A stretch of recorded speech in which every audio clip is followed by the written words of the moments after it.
a focus group that will pressurize the United Nations to prioritize mental health in the world. And she told me that the Minister of Health in the UK has already agreed to join. And of course, I said there's no way I can refuse. I'm aware of the phenomena, so I'm in. And we wanted to coordinate and say, United Nations, please watch out. Back here at home, we are already aware of the crisis in many ways than one. For instance, the criminal justice system is also stuck because of this issue of mental health. There is a new phenomenon of lawyers who are defending criminal accused to refer them for mental observation. It's happening almost every day. It's becoming standard now. And the judges and magistrates, I'm not judging them. They just issue it. And what are the results? As I'm sitting here in front of you, there are 1,400 criminal accused who are languishing in our mental health institution, waiting for mental health assessment. I'm quite sure that many of them are just criminals, that's all. But they've taken space for mentally ill patients who can no longer be admitted there. And we leave them in normal wards. We do have normal, if you understand what I mean by normal, ordinary wards in our hospitals, which are now housing mentally ill patients because there's no space for them in our mental health institutions like in Gauteng, in Sterkfontein, Wetskoppies, etc.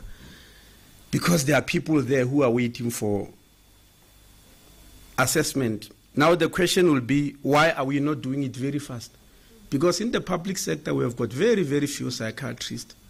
Dr. Ratayamani, if you don't mind, you might remind me of the figures of how many psychiatrists are there in South Africa and how many are in the public sector and how many are in the private sector. I'm not sure whether you are ready with the figures. I know it's an ambush, but people might like to know. We have about 700 psychiatrists registered, and almost 75% of those are in the private sector. So we have only 25% in public service. Yes. That's why we are unable, and maybe I'm not bringing anything by a back door. That's one of the reasons why we have to change the healthcare system to NHI, so that we can have people, whether in public or private, making use of the health service of the country. So we are unable to clear that backlog.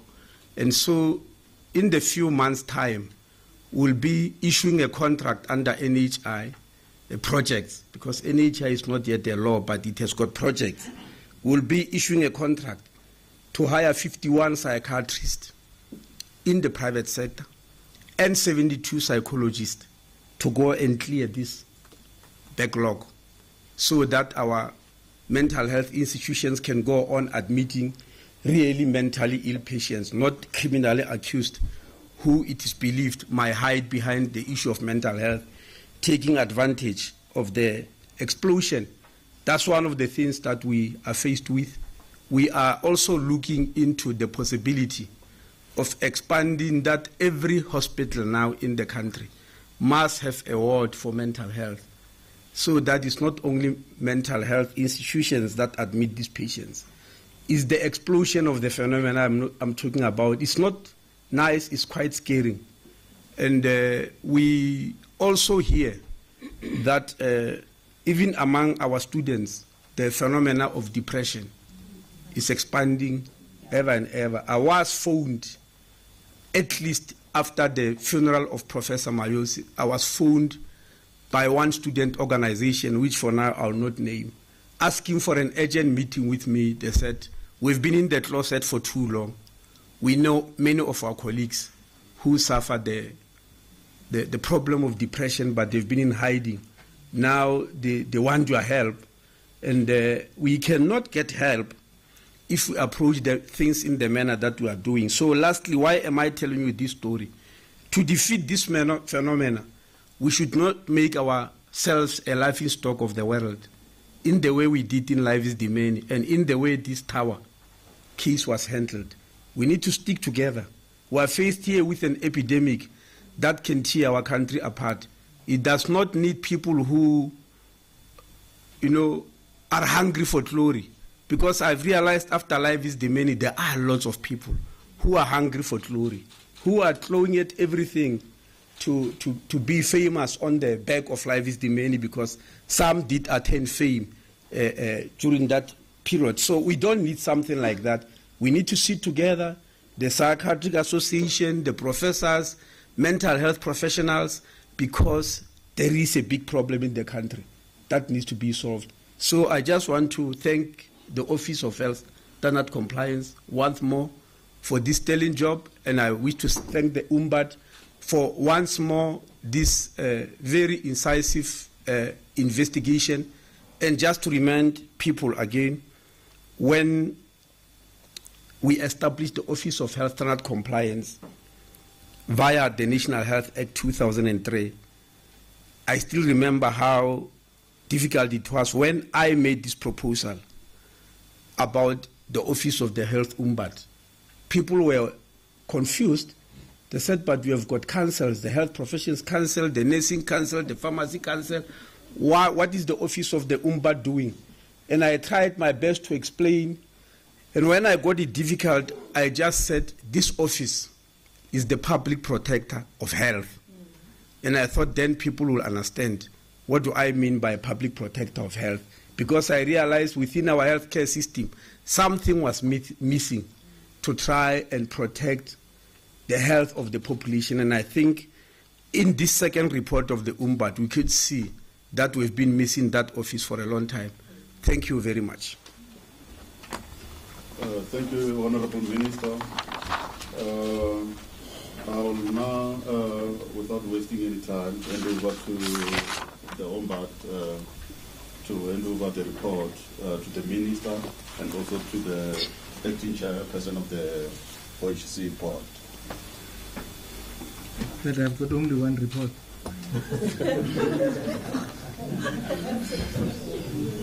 I don't understand. But also, I notice here, the handing over is a long process. I'm just going to hand over. They say how? I mean, it's 20 minutes hand over. Can I have that to the minister? Well, maybe they thought to make another speech when you hand over. No. Here is Mugashikore. Let me get the other copy or the other copy. This is just, that's what it's supposed to be. That's the modern. Okay. Okay, thank you very much, Prof, for handing over the report. I'll now open the floor for questions. I'll take 5 sets of questions first, and apologies. I'll ask the media now to ask questions. I'll take. And they must introduce themselves. Yeah, you must introduce yourself, the institution that you are representing. I'll start from this side. I've got 1, 2, 3. Yeah, I'll take those 3 for now. You first, ma'am. Hi, it's Tabile from SABC Radio. I just want to find out, where is Dr. Sukeri now? Is he still practicing? Surely that's a danger to the patients if he is still practicing.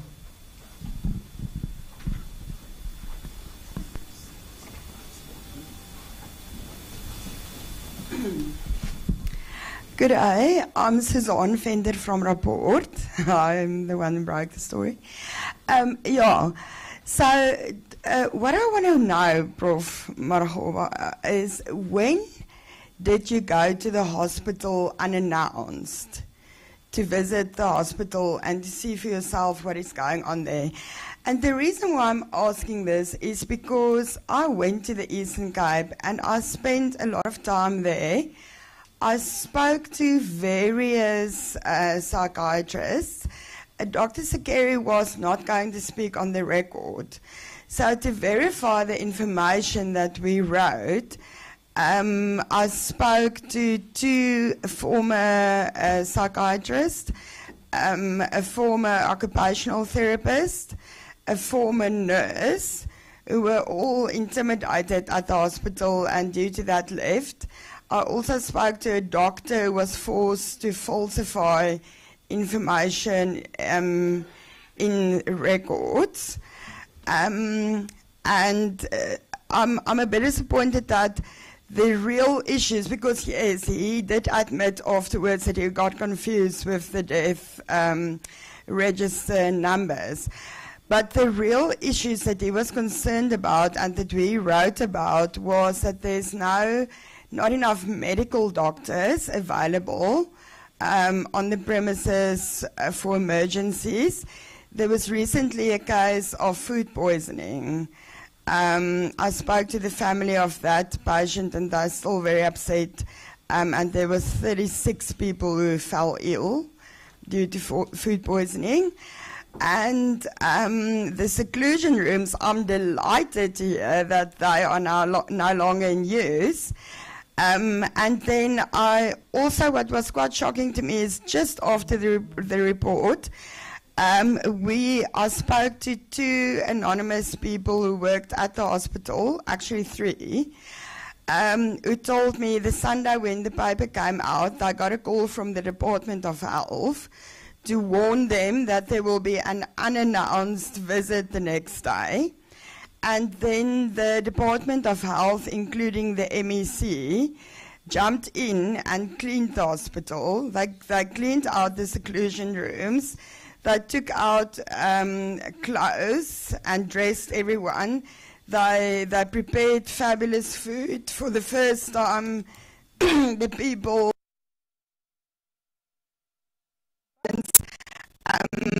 and then they put up the show, and on behalf of some of the workers at the hospital, I was then sent a falsified document by the Department of Health's spokesperson then to tell me that Nahavu confirmed that whatever their representatives have told me about this cover-up incident is not true. Then we investigated that and we got confirmation that this document that was sent was false. It was falsified by the Department of Health in the Eastern Cape, and no steps was taken against that, and Nahavu's spokesperson said they were very upset about that. So there was indeed a cover-up, and Dr. Sekeri... Can you shorten your question? I mean, okay, yeah. Okay, sorry. So we take the last one.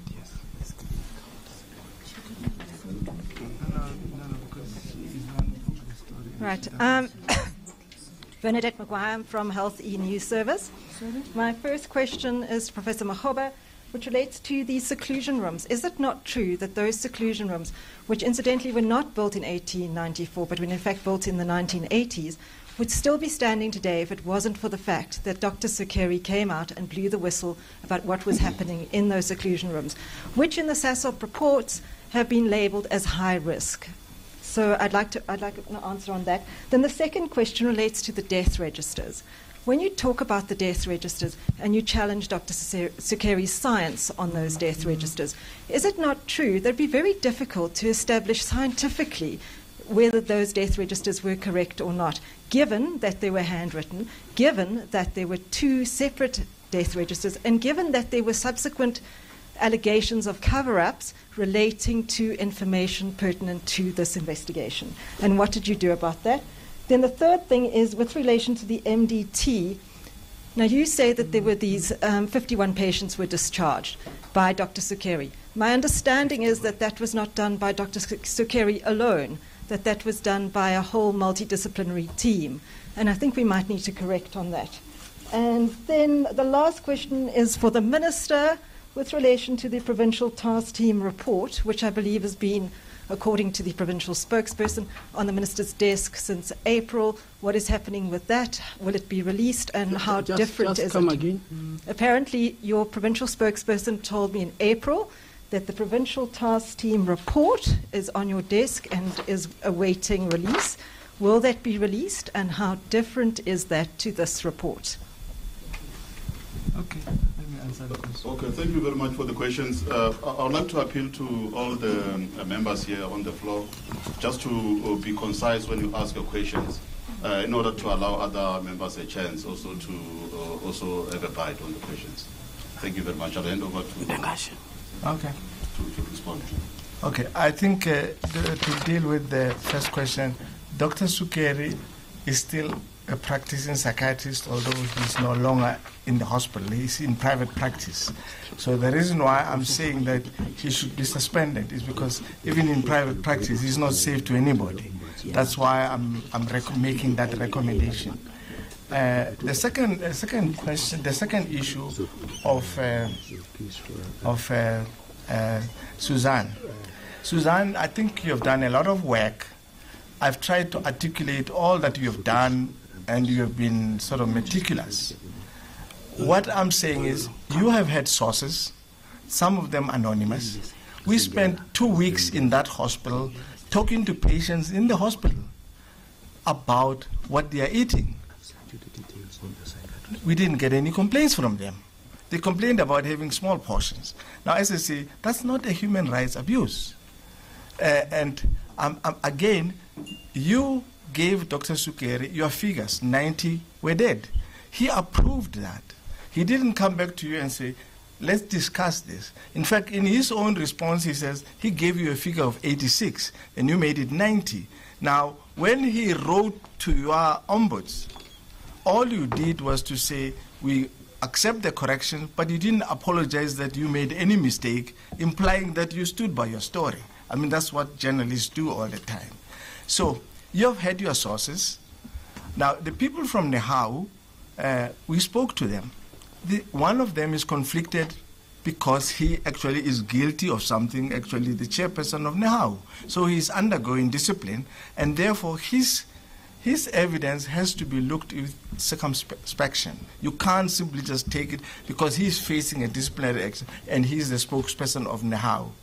The issues about people going there on Sunday, I think the investigators spent 2 weeks there. If there had been any, they would have heard that. They did not hear it. But I think this platform is not for us to be going to and fro about the report. I've done my investigations. I've considered most of the things. And the conclusion I've come to is this, that you reported a figure of 90. The investigators here went and found the 2 only available death registers, went through them carefully and manually to assess the number of deaths. Because the next level of defense by Sukeri, when we asked him, why did you have this exaggerated figure? He said, no, I was counting on the financial year instead of the normal regular year, the calendar year. And they took him through the calendar year and the financial year with the 2 registers that he has and that he has confirmed. Manually, they picked up errors there of his registration, and he counted that if he goes to the financial year, there are 73 deaths and not 90. If he then goes on to the calendar year, there are 68 deaths. So I think just to answer the other lady's question, there are only 2 death registers. They are handwritten, but that is how they are being done. So that is not something that you can go and challenge. This is how the death registers have been. I mean, with due respect, that is how they've been doing it, and we can ask them to improve, but that's the available document that we have in order to calculate the deaths. Now, let me come to an important point I want to make. If these investigators had just assumed that this was 90 deaths, you know what we would be living with today?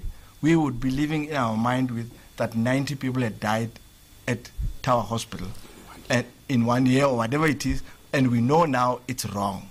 So I think we must be grateful to the fact that they actually picked up the death registers, went through them manually. They not only went to Dr. Sukeri. In fact, Dr. Sukeri, in his own writing, he said, absolutely, I accept that this is the tally. So he's not in dispute on that. That it is 68. He used the calendar year. They had also come to the 73 if they used the financial year. So there is no dispute about the death. The important thing is the death is exaggerated as it was initially reported to 90. And we cannot run away from that. And that is the foundation of the damage, the exaggeration, and the false. Because it started from a statistical error that any respectable scientist should have verified. You verify your information, you cross-check your information, because the journalists trust you as a scientist. The public trusts you that you are the guru. If you say it, they trust you. Now, if you make that mistake, you must be humble enough to say, people, I made a mistake, I'm sorry, I shouldn't have done it. What you don't do is to go and say, oh, the death register was written by hand. But that's the very same register you used to come to the figure of 90.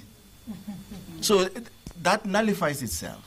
So the precision of science and the manual calculation is what broke the camel's back to bring us to the accurate figure that everybody agrees upon. Now, the Eastern Cape Task Team did not interview Sukeri. They just looked at the data that was available to them, provided to them. What did they come to? They came to a figure of 68. So let's get that. The total death figure at Tower Hospital in 8 years, it's 68. Over 8 years. It translates to 8.5 deaths per year. 0.71 patients' death per month. Is that abnormal in a 400-bed hospital? Think about it and be honest. In any other hospital, it's a mental health hospital, 0.71 per death per month in that hospital. What was your other question? The multidisciplinary. Yes. Remember that who did the buck stop with it stopped. The bucks in the multidisciplinary team stopped with Dr. Sukeri. Not with he has never denied that, and we listened to that. He told us that. But he was the most senior psychiatrist. He was the one who was doing the data. He is the head of psychiatry. That's why he was employed there. And that's why he had this big fight with the CEO that, who actually makes the decision. And in fact, I engaged this with Dr. Sukeri in our meeting. I said to him, fortunately, I worked in England. In the UK, when you were the head of any section, the buck stops with you. It didn't stop with the head. So the professor of medicine who was the head of medicine at the Hammersmith or at wherever I worked, if I was in charge of endocrinology, he took cues from me, not the other way around. But now in South Africa, remember, you're used to BASCAP. So the head of the department runs everything. So everybody runs to the head of the department, even when you know more than the head of the department about the discipline. But you still have to ask him and ask for his signature. So these are things that we were discussing with Dr. Sukeri in my interview, that, look, in another country, in another culture, things are done differently. But what did you sign for? You signed that you are going to be under the jurisdiction of the CEO. She has the ultimate and the final word. Of course, she has got to have reasons for that. And the reason why the CEO was worried was because there was no assessment of social support in the community. And the CEO actually even gave an example that there is a patient who left the hospital and went to kill somebody in a taxi rank, murder somebody. Now, we also now know that in one of Dr. Sukeri's patients that was discharged has murdered someone. Now, is that the sort of doctor you want to have around you? Now, the fact that, as I say, the fact that the seclusion room have been repaired, it's a good thing, and as I say, I've reported it. But remember that this complaint had been going on since 2007. It's all there in the report when you get the full report. So this complaint is not necessarily Sukeri's, but I think maybe it has been exaggerated by the attention that the noise created when the story was released. So I just again want to urge the media. They got it wrong on this matter. Wrong. And the signs of it are so clear and so precise that you are not going to get away. When your star witness tells you, I'm wrong, and you have based your information on that star witness, I think you must sit with the star witness and say, let's talk together. You don't come here and be defensive, because you are not always right, and I'm doing this in the interest of the nation that has been damaged by peddling false and untruthful information. Just for the record, you never ever said in under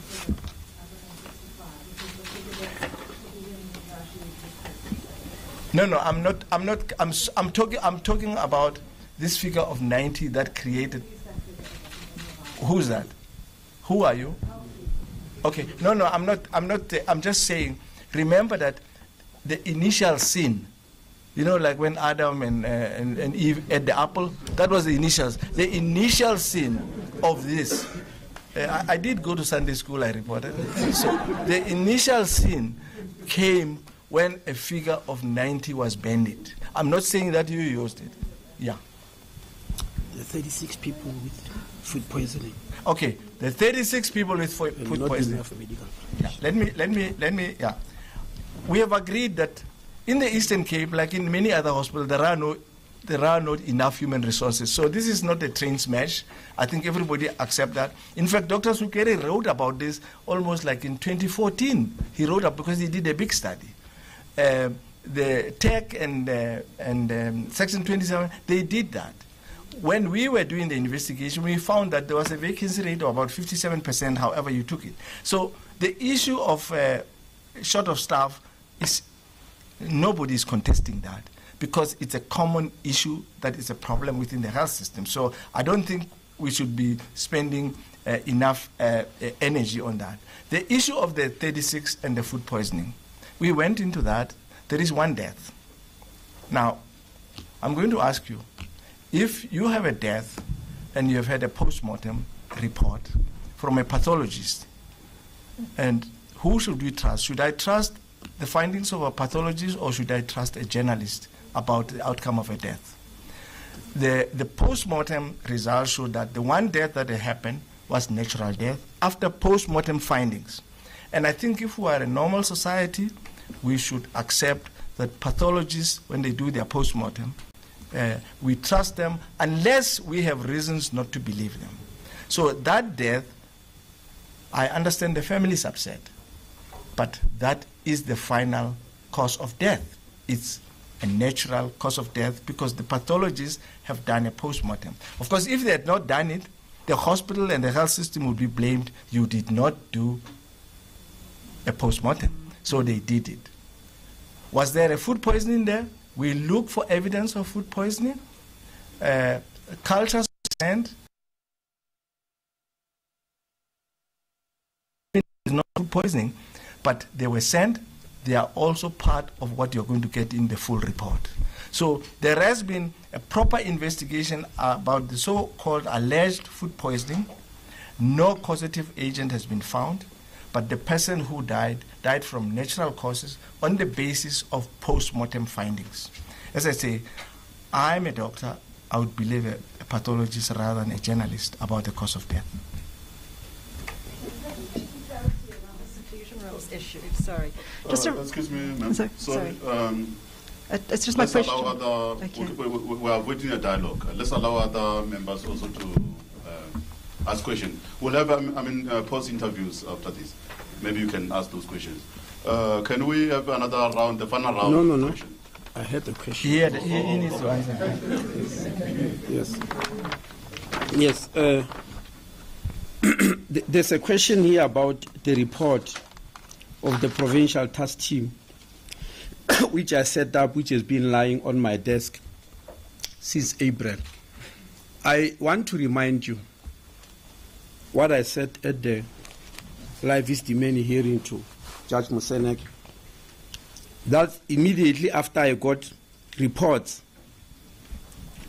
which emerged from the Gauteng legislature about the death of people who were discharged at Life Esidimeni, that very same weekend, after informing the health Ombudsman that something like this has happened, he might need to investigate and the letter is coming. That same weekend, I discharged a team headed by Professor Solera Taiman, who's here today, who's the head of the Ministerial Committee on Mental Health, knowing very well that the Ombudsman is still going to assess, because I wanted to know urgently if there is anything that is causing the death of people that might still go on before the Ombudsman came in to investigate. I did the very same thing about Eastern Cape. I sent in a team, and maybe let me finish the Life Esidimeni thing. When the report came from Professor Radaiman, I did not release it publicly, because all I wanted to see was, is there anything that can urgently be done? And urgent things were done, like the closure of, what was this NGO here in Atteridgeville? Yes, they closed it immediately, because they realized that, yes, people are dying and they may still die before the Ombudsman came in. So something happened about that report. I was doing more or less the same thing with this team. But the second reason that I did not release it, and I'm never going to release it, because with that report, I gave it over to the Ombudsman, the report of Professor Ratayman. I did the same thing with this. I said, Ombudsman, you are the final arbiter of everything, and here is a report. Take it in your investigation, you will read and scrutinize it and see if there's anything in it.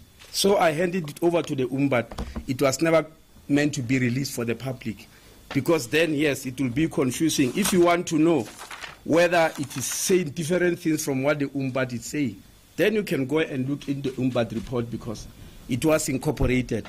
The third reason I did not release it, the team was headed by Professor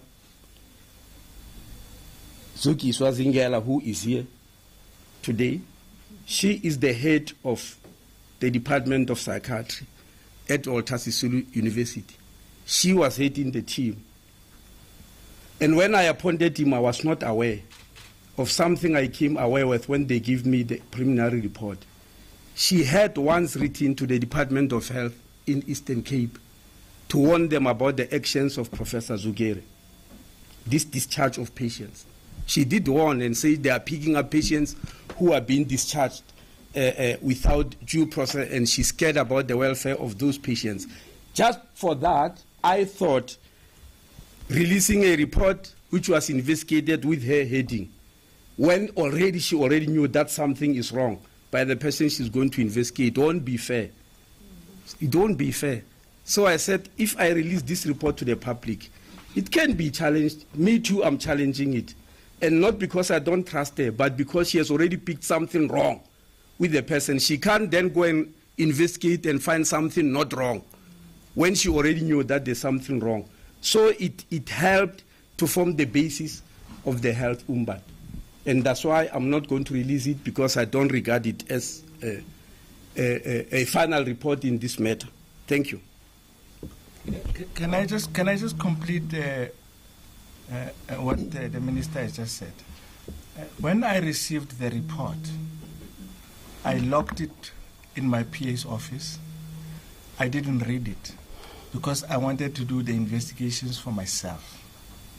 That's one of the bases of being a doctor. You don't trust another person. You trust yourself first. First before. Rather than be biased. I didn't release the report. I locked it up. The investigators of OHSC, I said to them, you're not getting this report. Go and do your work and do your investigation, make your findings, write your report. When you have written a report, your report, and I have written mine, we will one day come and say, let's open the box to see whether what we have found has any coincidence with what they have found. But also to be able to stay away from, again, from being biased by other people. And in fact, It was a week after they had written their own report, and myself, I'd written my first draft of my report, that they came to my office and I asked my PA, Linda, bring that report that you'd logged. All right, we're going to leave that there for now. Health Ombudsman Dr. Malegapuru Makgoba releasing that report into mismanagement and particularly of patients at Tower Hospital in the Eastern Cape. It was widely touted to be yet another Life Esidimeni tragedy. Well, the Health Ombudsman has now questioned the credibility, in fact saying there is no credibility in the reports of patient mismanagement and maladministration at Tower Hospital. The psychiatrist who seemingly alerted the media to what was unfolding at the hospital, Dr. Kiran Sukeri, he has now been, or rather the Health Ombudsman has recommended that he be suspended from all activities in the medical industry. Our reporter Lorenzo Temba is tracking that story for us. We'll bring you further updates on exactly what was contained in the Health Ombudsman's report into Tower Hospital in the Eastern Cape. Well,